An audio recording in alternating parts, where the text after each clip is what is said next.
இதுல கடல் பாசி மட்டும் தான் இருக்கா? அம்மா கொஞ்சம் சங்கு வாங்கிட்டு வர சொன்னாங்க. இங்க இருக்கு பாரு இங்க. வசந்த காலத்துல கடல் நத்த கொஞ்சமா தான் கிடைக்கும். எங்களுக்கே திங்க ஒண்ணு கிடைக்க மாட்டேங்குது. என்ன தானம் பண்றதா நினைப்பா? ஏன் எல்லாத்தையும் குடுக்குற? இவ ஒரு திரும்ப ஆரம்பிச்சிட்டா. அந்த கிழவிக்கு மொத்தம் 3 பசங்க இருக்கானுங்க. அவனுங்களுக்கு சேர்த்து நாம ஏன் கஷ்டப்படணும்? அந்த குடும்பத்துக்கு சம்பாதிச்சு கொடுக்கறதுக்கு தான் நான் உயிரை பிடிச்சிட்டு உள்ள போயிட்டு வரேனா? நான் என் குழந்தைக்காக தான் இதை செய்யறேன். என் குடும்பத்துக்காக தான் உழைக்கிறேன். இன்னொருத்தவங்க குடும்பத்துக்காக உழைக்கல.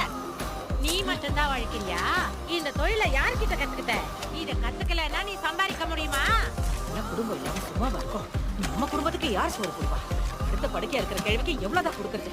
நான் பிடிச்ச நத்தைய யாருக்கும் தரமாட்டேன். யாராவது கேட்டீங்கன்னா கொடலை உருவிடுவேன். எழுதி வச்சுக்கோங்க. அவங்களுக்கு ஏன் நோய் வந்ததுன்னு உனக்கு தெரியாது? அந்த இடத்துல நீ இருந்திருந்தாலும் நாங்க உதவி செஞ்சிருப்போம். எனக்கு அந்த நிலைமை வராது. என்னையோனா ஒன்னா வாழணும், ஒன்னா சாகணும், தனியா இருக்க மாட்டோம்.